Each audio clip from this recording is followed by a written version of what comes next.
갑절의 권능인데요. 권능은 내가 만들 수 있는 게 아니에요. 권능은 하늘 아버지로부터 부어집니다. 위에서 내려오는 거예요. 그리고 갑절의 권능은 권위자로부터 내려옵니다. 그래서 갑절의 권능을 받아서 갑절의 권능 있는 삶을 살려면 머리와의 관계가 연결이 잘 돼야 됩니다. 소통이 잘 돼야 됩니다. 연결이 끊어지면 다 끊어지는 거예요. 연결이 잘 돼야 됩니다. 예수님은 연결을 잘 하시기 위해서 이 땅에 화목제물로 십자가 플러스 메이크 연결하시는 분으로 예수님이 오셨어요. 자, 오늘 말씀의 제목은 갑절의 권능은 머리로부터 옵니다. 그랬어요. 머리는 두 종류입니다. 첫째는 하나님 아버지, 둘째는 권위자 또는 리드, 지도자 됩니다. 한 예를 제가 여러분들에게 일화를 소개하도록 하겠습니다. 2011년 1월 15일 날 세계적으로 주목을 끈 뉴스가 하나 있었습니다. 아덴만에서 소말리아 해적에게 우리 한국의 유조선이 납치를 당했습니다. 그때 그 선원이 21명인데 석해균 선장이 조금 부상을 입었고 나머지 21명은 모두 다 구출이 되어서 세계 인질 구출 작전 중에서 가장 성공적인 사례로 그것이 평가를 받았습니다. 이 인질 구출 작전을 수행한 해군 부대는 최영함이었습니다. 300명 해군이 동원된 최영 전투함인데요. 이 함정을 지휘한 함장은 조영주라고 하는 해군 제독이었습니다. 조영주. 그분의 그 어떤 일화를 제가 여러분들에게 소개해 드리려고 합니다. 작전이 일주일 동안 진행됐는데요. 일주일 내내 거의 잠을 못 잤다는 겁니다. 국가적인 자존심, 그리고 대한민국의 해군의 명예가 걸린 작전이었습니다. 그러니까 이것을 지휘하는 지휘관이니까 얼마나 긴장이 됐겠어요. 그 일주일 내내 잠을 못 자서 온몸이 천근같이, 그리고 하루하루가 시간이 극한 상황의 연속이었습니다. 소말리아 해적에게 잡힌 한국 선원 인질 때문에 이러지도 못하고 저러지도 못하는 상황이었습니다. 조금만 뭔가 틈을 보이면은 인지들을 끌어내서 총을 막 쏘아댔습니다. 이러지도 못하고 저러지도 못한 상황에서 유일하게 한 가지 할 수 있는 일은 기도뿐이었습니다. 조영주 함장은 평소 신앙대로 걱정, 근심, 염려는 하나님께 내려놓고 기도로 바꿔라. 자기의 신앙의 신조였답니다. 그래서 함장실에서 털썩 무릎을 꿇고 간절히 기도했답니다. 기도하는데 그때 하나님이 자기에게 주신 레마의 말씀이 시편 27편이었습니다. 여호와는 나의 빛이요 나의 구원이시니 내가 누구를 두려워하리요 내가 누구를 무서워하리요. 그 말씀이 마음에 떠오르자 온몸에 전기가 통하듯 몸이 막 전율이 느껴졌답니다. 그러면서 주님의 음성이 들렸습니다. 영주야, 네가 위험을 무릅쓰도록 해라. 내가 반드시 너와 함께한다. 그래서 주님의 분명한 음성을 들었습니다. 그런데 이 최영함이 상대해야 될 그 소말리아 해적들은 단순한 그런 민간인들이 아니었습니다. 실전 경험이 풍부한 정예 전투병들이었습니다. 이 해적들은 대전차 로켓포와 최신식 기관총과 소총으로 중무장을 하고 있었습니다. 해적들은요, 위성전화, GPS 장비 그리고 단파 무선 통신기 등을 갖추고 해적들이 본부와 긴밀하게 계속 연결을 하면서 통신 체계를 구축하고 있었습니다. 그런데 그 당시에 헬기를 동원했는데 이 청해 부대가 보유한 이 공격용 헬기는 방탄이 안 됐대요. 그래서 이 공격용 헬기는 해적들의 사격에 취약이라고 해서 너무 위험한 상황이었습니다. 그리고 작전을 수행하는데 이 선진국에는 특수 헬기가 있답니다. 그런데 우리나라는 이 특수 헬기가 방탄이 돼 있지 않은 헬기가 돼서 작전에 활용할 수가 없었다는 거예요. 또 해적선을 제압하는 과정에서 해군 장병들이 사격술이 굉장히 뒤떨어졌다는 거예요. 그래서 실전 투입에 상당한 불안을 가중시켰습니다. 여러 가지로 불안하고 위험한 상황을 안고 작전을 수행하는데 조영주 함장은 영주야, 위험을 무릅쓰고 작전을 수행하라. 내가 반드시 너와 함께 할 것이다. 이 주님의 음성을 듣고 이제 참모들을 소집해서 작전을 짰습니다. 운명의 시간을 앞두고 조영주 함장은 뜬 눈으로 밤을 지새웠습니다. 평소에 외워두었던 고린도전서 10장 13절이 떠올랐습니다.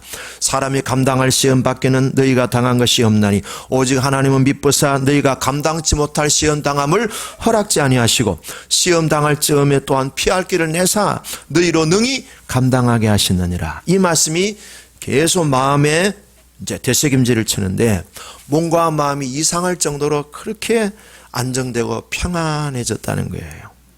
새벽 4시 작전 개시 시간을 앞두고 계속 긴장이 됐습니다. 평안도 있었지만 긴장을 풀 수 있는 방법은 오직 한 가지, 기도뿐이었습니다. 그래서 게세마네 동산에 예수님이 동일한 기도를 3번 기도한 것이 생각나서 자기도 함장실에서 작전 개시 얼마 전에 3번을 동일한 기도를 하나님께 간절히 기도했는데 온몸을 쥐어짜듯이 기도했다는 겁니다.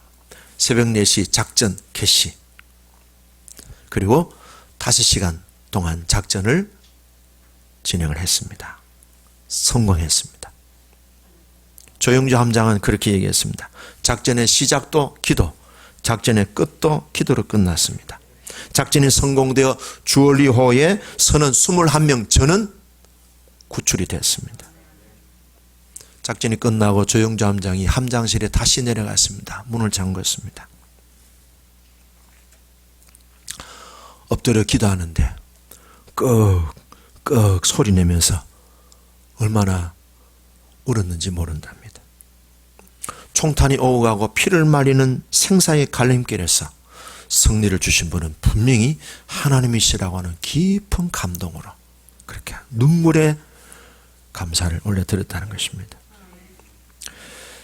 기도원 300 용사처럼 자신의 위치에서 소임을 당한 청해부대 원들도 300명 생각이 나서 지금도 그때 사건을 회상하면 눈물이 난다고 했습니다.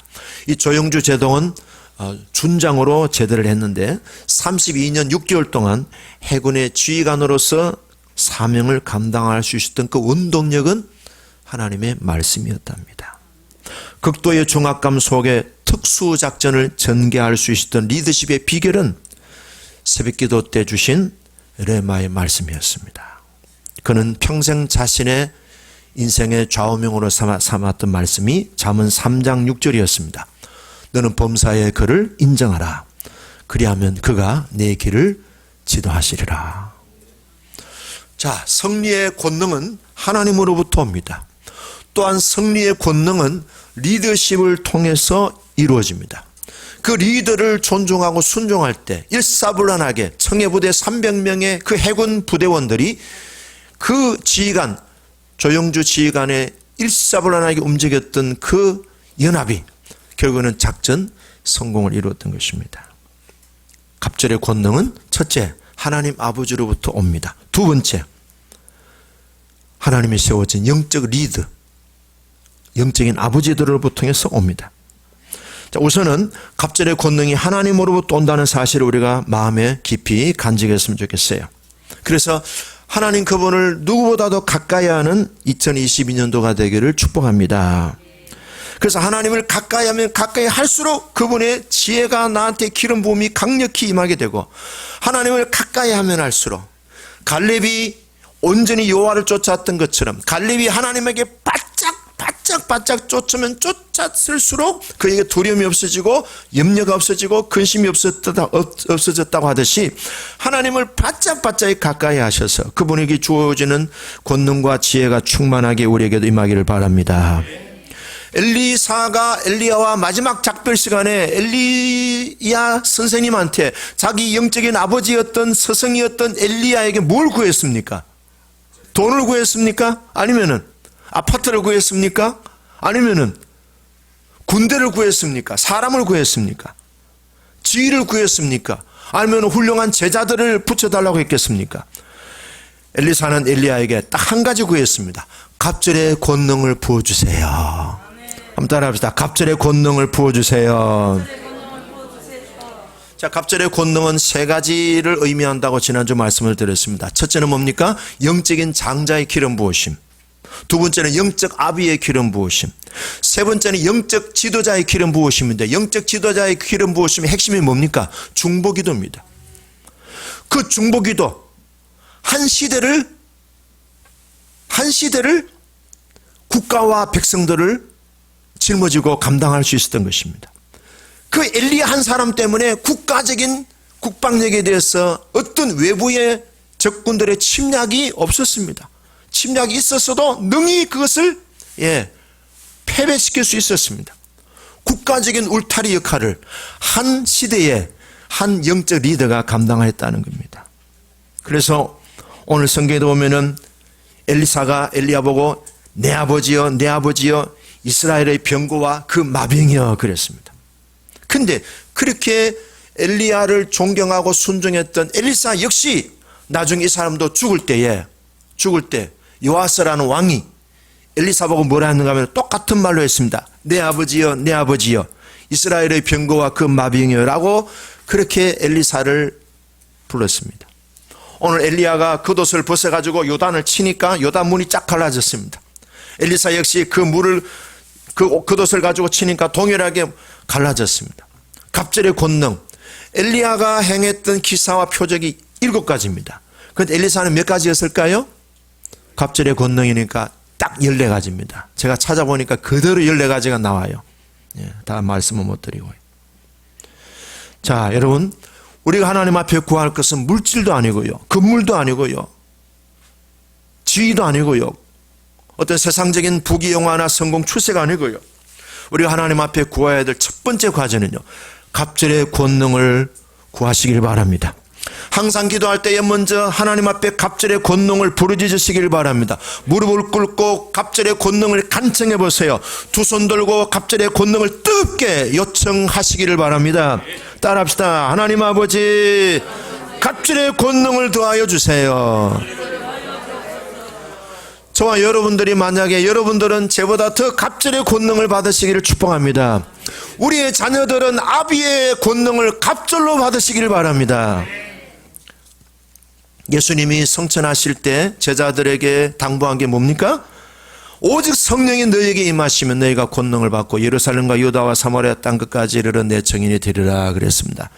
예수님이 제자들한테 아파트를 한 채씩 준다든지 아니면 그들에게 어떤 모든 사회적인 정치적인 어떤 지위를 준다든지 하지 않았어요. 성령이 너희에게 임하도록 기도하라 했습니다.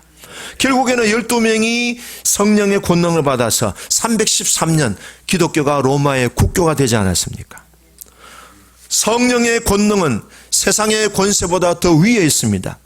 성령의 권능은 세상의 권능을 다스리고 통치하십니다. 오늘 우리 그리스도인들에게 권능이 나타나고 권능이 역사한다면은 대한민국의 대통령의 권세도 그 권능 밑에서 통치를 받습니다. 대한민국의 대통령의 권세도 우리에게 주어진 하나님의 권능이 인간적인 권세도 다스리고 통치합니다. 시편 22편 28편에 나라는 여호와의 것이요, 따라해볼까요? 나라는 여호와의 것이요, 여호와는 모든 나라의 주인이심이로다. 아멘. 그래요. 최근에 설문조사를 보니까 700명의 우리 그리스도인들을 대상으로 설문조사를 했어요. 근데 청년들이 하는 말이 한국 사회의 최고의 가치가 뭐냐? 여러분, 한국 사회의 최고의 가치가 뭘까요? 뭐니 해도 money입니다. 92%가 우리 한국 사회의 최고의 가치는 돈이라 그랬습니다. 700명 가운데 3분의 1이 우리 대한민국의 미래에 희망이 없다, 그렇게 조사에 답을 했습니다. 여러분, 우리 그리스도인들에게는요, 한국 사회의 우리 인생의 최고의 가치는 하나님의 권능이 있다는 것을 믿음으로 받으시기를 바라요. 권능을 받으시면 됩니다. 그럼 국가적인 영향력을 발휘할 수 있습니다. 성경에 보면은 숫자에 대해서 굉장히 부정적입니다. 기드온이 미디안 군대와 전쟁할 때에 군사를 모집했죠. 몇 명이 모였습니까? 3만 2천 명이 모였습니다. 근데 하나님 뭐라 하셨어요? 많다, 줄여라. 100분의 1로 줄여가지고 300명만 하나님이 데리고 가게 하셨습니다. 300명의 군대를 가지고 13만 명이 넘는 미디안 군대를 이겼습니다. 자, 보세요. 모세는 정탐꾼을 몇 명 보냈을까요? 12명 보냈습니다. 여호수아는 정탐꾼을 몇 명 보냈을까요? 2명 보냈습니다. 숫자에 대해서 벌써 여호수아는 인지하고 있었어요. 아, 숫자가 많을수록 권능이 강해진다, 약해진다? 약해지는 거예요. 어떤 부부가 늘 싸웠어요. 싸우다 보니까 이 부인은 오로지 주님밖에 없어. 권능을 받은 거예요. 할렐루야. 부부지간에 너무 좋으니까 기도도 안 해. 권능도 안 받아도 돼. 너무 남편이 잘해주니까. 너무 아내가 잘해주니까. 핍받고 환난 중에 있는 부부 여러분, 배우자가 신뢰된다고 해서 낙심하지 마시고 지성수 앞으로 오셔서 권능 받으시기 바랍니다. 할렐루야. 주님은 오병이어의 기적을 통해서 5천 명을 먹였습니다. 5천 명을 쓰지 않았었어요. 12명 쓰셨어요. 하나님은 이스라엘 백성들이 250만 명 되는 출애굽한 이스라엘 백성들 다 안 쓰셨어요. 이 사람 다 없애고 모세야 너를 통하여 새로운 민족 만들겠다 그랬어요. 한 명. 예레미야 5장 1절에 한 명의 의인, 창세기 18장에 아브라함에게 10명의 의인, 그 10명 의인이 국가를 살리는 거예요. 엘리야 한 사람이 한 시대와 국가를 대표로 하는 사람으로 쓰셨어요. 엘리사 한 사람을 한 시대 한 국가를 감당하게 하셔서 사무엘도 마찬가지고 모세도 마찬가지고 다니엘도 마찬가지고 에스더라는 여자 한 명을 통하여 이스라엘이 전멸 위기에서 그 여성 한 명을 통해서 이스라엘이 위기에서 완전히 해방을 얻었습니다. 모압 여자 룻 한 명의 그 시어머니를 공경하는 그 마음을 하나님이 받으시고 그 혈통을 통해서 다윗과 예수 그리스도가 태어나게 하셨어요. 오늘 이 시대에 국가적인 부르심을 받은 한 사람의 의인으로 우리가 살아갈 수 있기를 바라요. 다수가 아닙니다. 갑절의 권능은 두 번째, 리더로부터 옵니다. 리더. 엘리사의 갑절의 권능은 영적 리더였던, 영적 아버지였던 엘리야를 통해서 부여받았습니다. 자, 오늘 성경에도 보면요, 엘리야가 겉옷을 가지고 요단강을 치니까 갈라졌죠. 그러니까 엘리사도 엘리야의 그 겉옷을 가지고 요단강을 치니까 갈라졌습니다. 그 겉옷은 뭘 말합니까? 영적 리더십을 말하는 겁니다. 겉옷을, 엘리야의 겉옷을 엘리야가 받은 거예요. 그러니까 리더가 갖고 있는 겉옷을 여러분들이 잘 물려받을 수 있기를 바라요. 그러면 엘리사가 엘리야의 겉옷을 받을 때 그 마음이 어떤 마음이었을까요?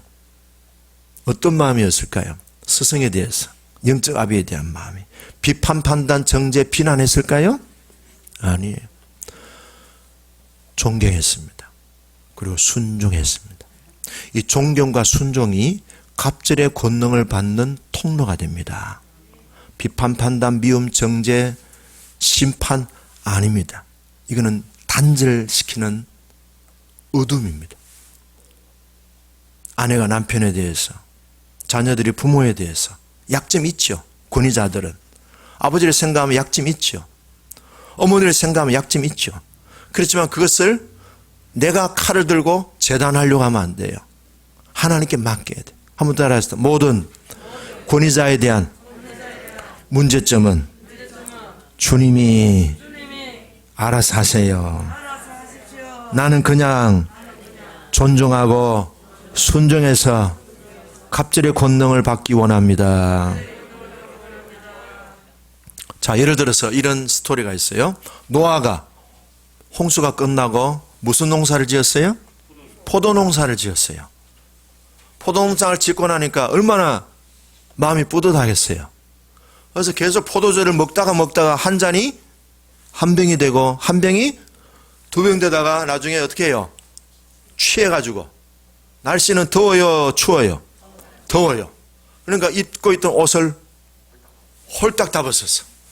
이상하게 생각하는 분 회개하시기 바랍니다. 홀딱 벗었어. 어디서 잤어요? 텐트예요, 텐트. 우리말로 하면. 텐트에서 벌거벗고 자는데 마침 둘째 아들 함이 텐트 문을 열고 오니까 아버지가 홀라당 벗고 주무시고 계시는 거예요. 그래서 뭐라 했어요? 밖에 나가더니 얼레로 꼴레로 하면서 봤다. 그래서 사람들한테 봤다 막 얼레로 꼴레로 하면서 성경에 보면 이렇게 얘기합니다. 험담을 했다, 조롱을 했다, 업신여겼다, 금방진 태도로 보였다, 부모의 잘못을 공포했다, 영적 리더의 잘못을 공식적으로 그것을 떠벌렸다, 이렇게 나옵니다. 출애굽기 22장 28절에 오면은 너는 재판장을 모독하지 말며 백성의 지도자를 저주하지 말지니라. 자, 그 도가 너무 지나친 거예요. 그리고 혼자 간직한 게 아니고 그걸 막 동네방네 소문을 낸 거예요. 물론 성경에 동네방네 소문 냈다는 말은 없어요. 또 목사님 그 없는데 그러지 말고 제가 조금 이제 현대식으로 해석한 거예요. 자, 또 다른 예를 들면요. 모세가 이스라엘 백성들을 이끌고 광야를 가는데 모세의 그 리더십이 너무 시기가 생기고 질투가 생긴 거예요. 그래서 거기에 대해서 제일 속으로 언짢게 생각했던 측근이 있었어요. 누구예요? 누나예요, 누나. 나는 네 아는데 갈대 상자에 너를 실어보낼 때 난 네 다 봤다. 알고 있는데. 그래서 누나가 이 모세를 좀 우습게 보는 거예요.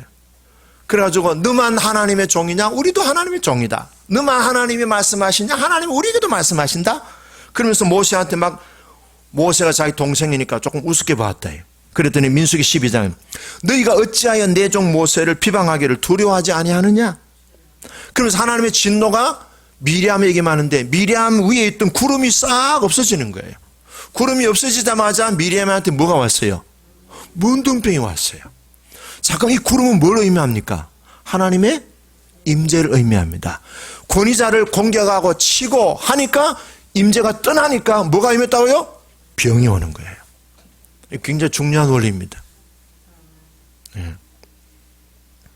그래서 모세가 기도했어요. 하나님 불쌍히 여겨주세요. 우리 누나입니다. 도와주세요. 용서해 주세요. 주님 제가 대신 회개 기도합니다. 했더니 하나님이 7일 동안만 고생해라. 그래서 미리암이 7일 동안 문둥병에서 고침받을 때까지 그 이스라엘 백성 전체가 7일 동안 멈추어 있는 거예요.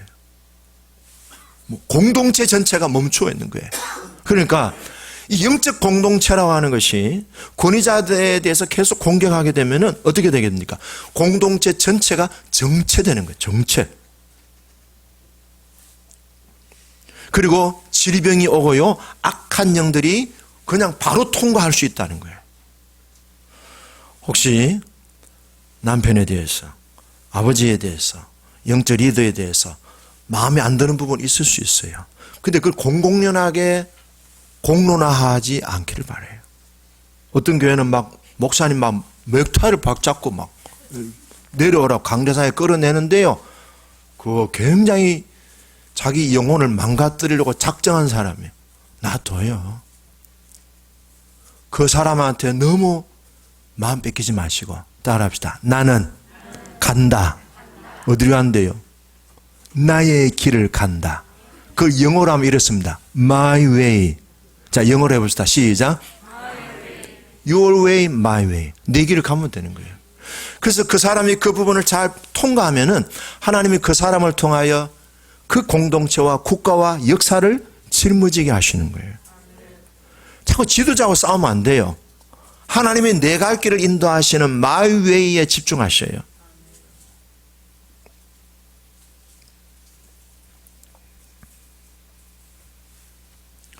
권위자의 잘못이나 실수나 과오를 문제 삼고 내가 심판하는 태도를 조심해야 돼요. 그 모든 잘못에 대해서 하나님께 위임하세요. 내가 심판관이 되면은요, 하나님이 나한테도 심판의 잣대를 들이대셔요. 그럼 그 심판의 잣대에서 살아남을 사람은 누가 있겠어요? 우리의 책임은 뭔가 하면요. 하나님이 세우셨다고 하는 하나님의 질서에 대해서 하나님을 신뢰하고 하나님을 기대하면 돼요. 그럼 하나님은 우리를 망하게 하려고 하시는 거예요? 아니에요. 자, 보세요. 노아가 아버지가 술 취해가 그냥 벌거숭이로 누워 있는데 하나님은 노아를 책망하지 않았어요. 오히려 그런 아버지의 잘못된 부분에 대해서 어떤 태도로 그것을 풀어가느냐 하는 것을 다루시는 거예요. 잘 조심해서 이거 봐야 돼. 함은 그렇게 해서 나중에 아버지한테 저주받았어요. 근데 셈과 야벳은 뭐예요? 옷을 가져다가 자, 옷이라 합시다. 옷을 가져다가 둘이서 뒤로 이렇게 가는 거예요. 그러면서 뭡니까? 아버지의 하체를 안 보려고. 그 하체가 뭐예요? 아버지의 수치예요. 그걸 안 보려고 하면서 뒤로 아버지의 하체를 덮어드렸어요. 아버지의 수치를 덮어드린 거예요. 자, 따라해 볼까요? 나는 오늘 이 시간 말씀을 의지해서 아버지의 수치를, 권위자의 수치를 덮어드립니다. 예, 그럼 여러분들도 덮임 받는 그런 은혜가 있을 거예요. 자, 마무리합니다. 권위자의 잘못에 대해서 자꾸 문제시하고 거기서 파고들지 마세요. 오히려 하나님 앞에 가서 하나님과의 관계를 계속 파고드세요. 그 권위자도요, 한 시대에 끝납니다. 나라와 권세는 영원히 하나님에게 있습니다. 그 사람을 다스리려고 하지 말고요, 자기를 다스리세요.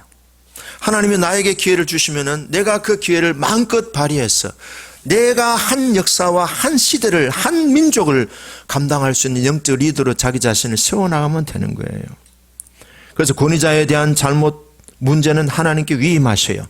그리고 거기에 대해서 내가 존중하고 순종하면 나에게 복이 오고, 하나님은 나를 통하여 시대를 구원하고 민족을 구원하셔요. 최근에 제가 읽은 책, 지난주에 이 책 읽었어요. 아버지는 변하지 않는다. 박동규 서울대 그 국문과 교수의 책인데요, 참 재밌어요. 눈물이 나요. 이 책 읽으면 제가 눈물 떠올렸어요. 이 박동규 씨의 아버지가 누구예요? 박목월 씨예요. 근데 이분이 이렇게 얘기했어요. 문학이 뭐냐? 문학은 인생을 다루잖아요. 문학이 뭐냐 할 때 박동규 씨가 이렇게 했습니다. 문학의 주제는 사랑입니다. 사랑이 없는 문학은 다 빈 껍데기에 불과합니다. 책 보면 참 어머니의 그 모습이요, 너무 대단해요. 이 얘기는 제가 몇 번 했는데요, 6.25 전쟁 때에, 빨리 할게요. 6.25 전쟁 때에 박목월 씨가 이제 먼저 이제 한강을 건너서 내려갔는데, 어디서 보자고 했는데, 근데 이제 아버지를 따라 이제 내려가다가 도저히 못 내려가겠는 거예요. 그래서 다시 또 아버지하고 못 만날까 싶어서 엄마가 이제 아들 둘 있어가지고 아들 하나 데리고 동규하고 같이 이제 가는데, 이제 서울로 다시 집으로 올라오는 거예요. 전쟁 때.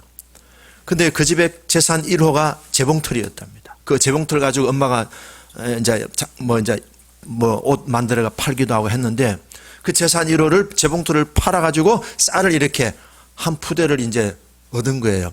그래서 엄마가 그걸 동규한테 이제 쌀을 푸대를 짊어지고 가게 하는 거예요. 근데 동규는 이제 걸음이 빠르니까, 엄마는 아들 하나 데리고 늦게 오니까.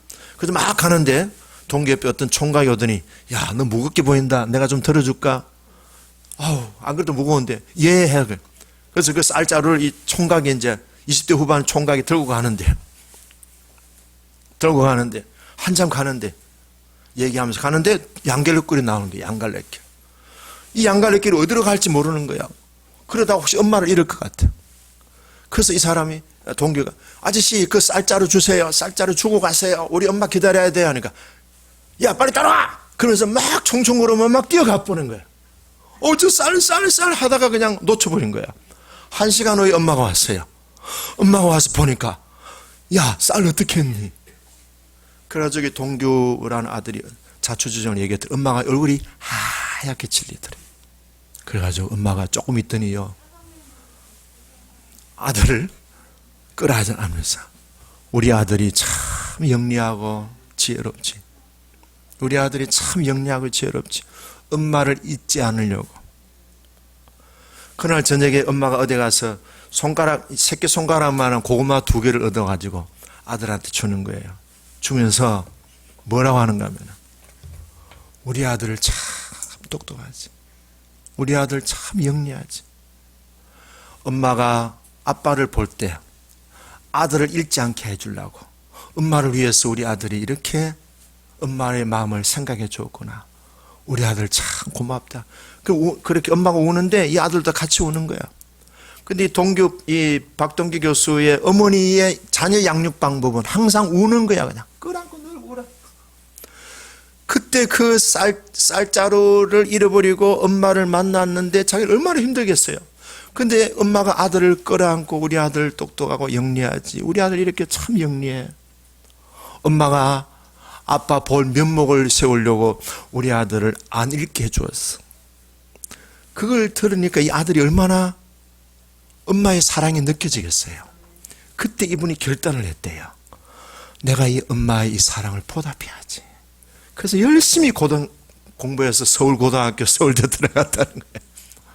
자기는 평생에 그 사건을 못 잊는데. 자, 리더십은 뭐냐? 이런 사랑을 흘려보내는 것이 리더십입니다. 자, 오늘 2가지입니다. 권능은 하늘로부터 하나님 아버지로부터 옵니다.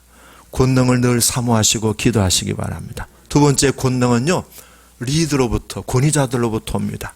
권위자의 약점을 매이지 마시고 존중하고 순종하셔서 그 권위자에게 주셨던 갑절의 영광을 받으셔서 하나님 앞에 쓰임받는 우리가 되기를 주 이름으로 축복합니다. 기도하겠습니다.